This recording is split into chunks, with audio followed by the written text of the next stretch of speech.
What if I told you that in a critical playoff game, a player on your favorite team committed one of the costliest and preventable mistakes in their franchise's history? Now, what if I also say it didn't just happen once during this important game, it happened several times? We're not simply talking about just errors here or a slight misjudgment. We're also talking about bonehead moments with bad fundamental gaffes that have no business happening at the major league level. It sounds unthinkable, but it happened. Nearly 20 years ago, in Game 3 of the 2003 American League Division Series, the Oakland Athletics pulled off what has to be the dumbest and sloppiest performance I've ever seen in a baseball game, a game that is often forgotten about. Before looking at what happened, there's a lingering backstory you need to know. The Oakland Athletics had made the playoffs in 2003 for the 4th consecutive season, a very impressive accomplishment. Or is it? Despite playoff appearances in the past 3 seasons, Oakland had lost in the first round in all 3 years. Not only had they lost all 3, they lost all 3 in the final decisive game. The American League Division Series is a best-of-5 series, and Oakland took all 3 previous series to the 5th game, only to lose each time. This includes blowing a 2-0 lead in 2001 and a 2-1 lead in 2002. Given that information, this series was crucial for the team. If they were to lose in the American League Division Series again, they risked becoming the first team in MLB history to lose in the first round of the playoffs in 4 consecutive seasons. They absolutely need to win and finally get over the hump and advance to the American League Championship Series. What good is it if a team constantly makes the playoffs only to get sent home almost immediately? In the ALDS, the Athletics faced the Boston Red Sox, a team that has not made the playoffs in the past 3 seasons. How did the first 2 games go? Oakland won both of them. They won Game 1 on a dramatic walk-off safety squeeze and won Game 2 thanks to a brilliant pitching performance by Barry Zito. The Athletics were only 1 win away from finally advancing to the American League Championship Series. By the way, that is the only instance I'll ever call a safety squeeze dramatic. The series shifted from Oakland to Boston for Game 3, and the Athletics sent out Ted Lilly to attempt the sweep. On the mound for the Red Sox was Derek Lowe. These were 2 solid pitchers, so we were in for a pitcher's duel. This is where Oakland may have played the worst baseball game in the history of the sport. The game remained mundane until the bottom of the 2nd, which is where we see the first set of blunders, these committed by the Athletics defense. After an infield single to lead off the inning, shortstop Miguel Tejada boots what could have been an easy double play ball, setting up 1st and 2nd with no outs. Just 2 pitches later in the next at-bat, outfielder Gabe Kapler hits what could have been another easy double play ball, this time to 3rd base. Eric Chavez steps on 3rd for the force, but a bad throw to 1st gets away from the bag, and Kapler is safe. 2 routine ground balls, and both Athletics fielders botch the play. The inning could have been over, but now there's runners on the corners with 1 out. Do you want to know what happens in the next at-bat? He's more of a little ball guy. Well, there's another opportunity here. And he went for the lead runner instead. Veritek is back. He was interfered with. He's going to be allowed to score. Eric Chavez, who made a great pickup and throw to the plate, couldn't get out of the way of the runner Jason Veritek, igniting obstruction and allowing him to score. Catcher Ramon Hernandez probably could have also thrown it sooner, but the blame on this play falls on the 3rd baseman. The official score ruled this an error on Chavez as he missed the ball thrown from the catcher. Not only did he obstruct the runner, but now he was charged with his 2nd error and the 3rd overall of the inning. I cannot remember the last time I've seen a player commit an error in back-to-back at-bats, and to my knowledge, it's the first time a team committed an error on 3 consecutive at-bats in the postseason. Perhaps if Chavez made the catch, he could have quickly tagged out the runner and kept the game scoreless, but alas, thanks to sloppy fielding from the infield and the obstruction by Chavez, the Red Sox went up 1-0. Luckily, Oakland escaped the inning without allowing another run, and it stayed 1-0 after 2. You might be thinking, yeah, that's pretty bad. 3 errors and obstructing the runner is definitely one of the worst performances by a team in recent playoff history, possibly all of MLB playoff history. I can confidently assure you those sequences of events would not be the worst blunders the Athletics committed in this ballgame. It gets worse. After that second inning, both starters continued to cruise through the game, and the score remained 1-0 in favor of Boston heading into the 6th inning.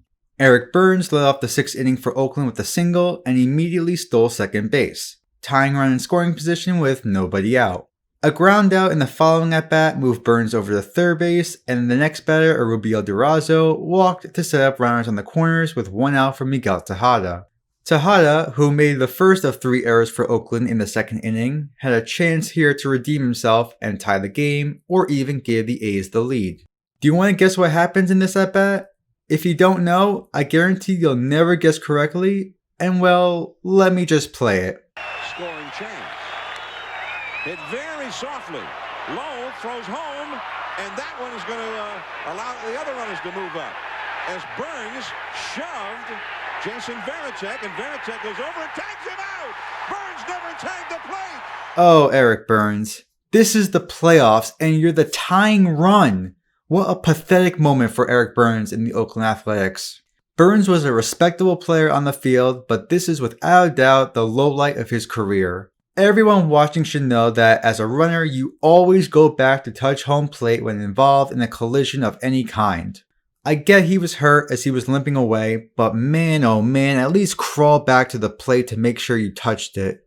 Don't even get me started on the shove there. Absolutely uncalled for. Varitek made a fine block at the plate, nothing wrong with that whatsoever, and Burns was clearly upset over that when he shouldn't have been. He even had ample time to limp back to home plate after that shove, but trotted towards the dugout instead. Big credit to Varitek for being aware of the situation and not retaliating towards Burns. He did the smart move by continuing the play and nothing more. Instead of the game being tied 1-1, Burns' arrogance kept the A's scoreless, and now there were 2 outs instead of 1 out. If you think that's bad, oh boy. Both runners were able to advance on this play, so Derek Lowe intentionally walked Eric Chavez to load the bases with 2 outs.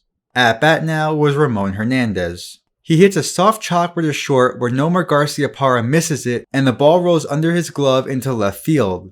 The runner from third scored here to tie the game, and well, I think I'll play the rest of the clip.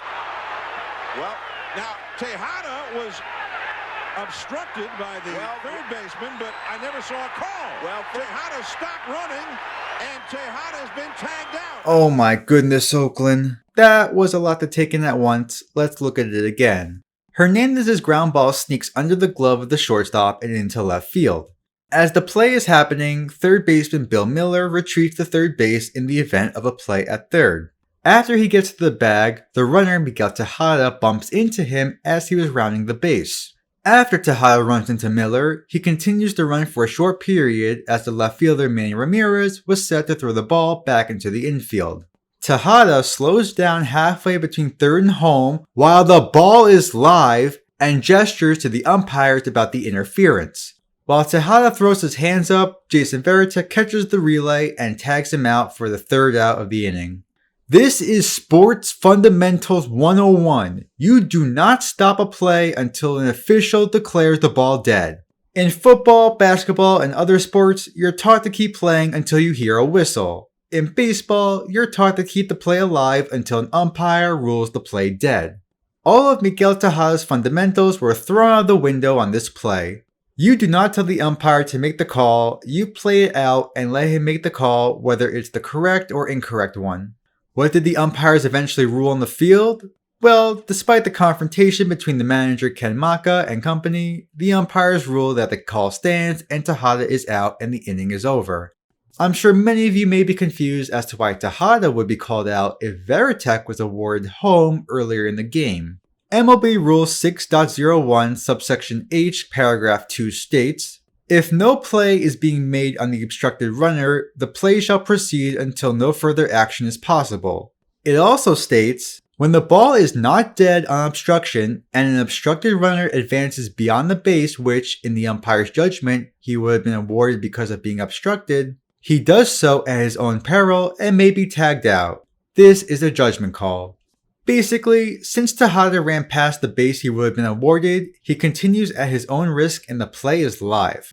Had Tejada simply continued running to home plate and not stopped in the middle of the base path, it certainly looks like he would have scored easily. Instead, he decides to argue with the umpires as the play is live and he is tagged out. 2 horrific base running gaffes by Eric Burns and Miguel Tejada turn 2 easy runs into 2 outs. It's the most foolish and dumbfounded base running I've ever seen, and it happened in the same inning. To recap so far, Oakland fielders commit 3 errors and obstruction to allow a run to score for the Red Sox, then 2 embarrassing base running mistakes lead to what could have been multiple runs to only 1 run. The game remained 1-1 through the 9th and went into extra innings. Boston would eventually win the game in the 11th and would win games 4 and 5 to advance to the American League Championship Series. If not for all of these blunders, perhaps Oakland would have won the game, therefore winning the series, advancing to the ALCS. The events that transpired in that Game 3 are, without a doubt, the dumbest blunders in playoff history.